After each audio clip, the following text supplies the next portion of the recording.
యావదేతాన్నిరీక్షేహం యోద్ధుకామానవస్థితాన్ కైర్మయా సహ యోద్ధవ్యం అస్మిన్ రణసముద్యమే. యుద్ధాభిలాషులే నిలిచిన ప్రతిపక్ష యోధులందరినీ బాగుగా పరిశీలించేంత వరకు, ఎవరెవరితో నేను యుద్ధము చేయవలసి ఉన్నదో గమనించేంత వరకు కృష్ణ రథమును నిలిపి ఉంచుము. యోత్స్యమానానవేక్ష్యేహం ఏ తత్ర సమాగతాః ధార్తరాష్ట్రస్య దుర్బుద్ధే యుద్ధే ప్రియచికీర్షవః. దుర్బుద్ధి గలవాడైన దుర్యోధనుకు ప్రియమును కూర్చుటకై యుద్ధమున పాల్గొనదలిచి వచ్చిన అట్టి రాజులందరినీ ఒక్క పరిపరికించెదను. దుర్యోధనుడు చిన్నతనం నుంచి పాండవులేడ అసూయను పెంచుకుని వారిని ఎన్నో బాధలకు గురిచేశాడు.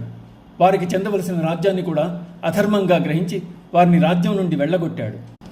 వారి బాధలను సహించిన పాండవులు ఎన్నో విధముల అతడితో సయోధ్యకు ప్రయత్నించిన చివరకు యుద్ధం అనివార్యమైంది. దీనికంతటికీ కారణం దుర్యోధనికి గల దుర్బుద్ధేనని అర్జునుడు భావించాడు. బుద్ధినాశా ప్రణశ్యతి అని భగవానుడు అన్నట్లు దుర్బుద్ధి గల దుర్యోధనుకు పతనము తప్పదని భావించాడు. దుర్యోధను దుర్బుద్ధి వలన అతడికి అండగా నిలిచిన రాజుల యొక్క బుద్ధి కూడా పంకిలమైందని, అది దుర్యోధనునే కాక అతడి పరివారమునంతకు నాశము తెచ్చిపెట్టగలదని సూచించాడు. దుర్యోధనుడే కాదు, ఎవరైనా ధర్మం తప్పి ప్రవర్తిస్తే అటువంటి వారు అపజయము వినాశము పొందగలరు. సద్బుద్ధి గలవారే విజయములకు అర్హులు.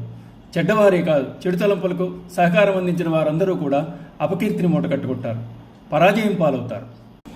సంజయ ఉవాచ ఏవముక్తో హృషీకేశో గుడాకేశేన భారత సేనయోరుభయోర్మధ్యే స్థాపయిత్వా రథోత్తమం భీష్మద్రోణ ప్రముఖతః సర్వేషాం చ మహీక్షితాం ఉవాచ పార్థ పశ్యైతాన్ సమవేతాన్ కురూనితి. సంజయుడు ధృతరాష్ట్రంతో ఇలా అంటున్నాడు: రాజా, అర్జునుని కోరిక మీద శ్రీకృష్ణుడు ఆ దివ్యరథమును భీష్మ ద్రోణులకు ఆ పక్షమునందలి రాజులందరి సమక్షమున ఇరు సేనల మధ్య నిలిపాడు.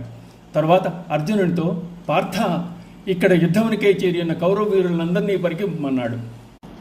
ధృతరాష్ట్రుని భారతాన్ని సంబోధించడంలో చక్రవర్తి అయి రాజపాలన చేసి కీర్తి గడించిన అతడి వంశంలోని భరతుని సంజయుడు గుర్తు చేస్తున్నాడు.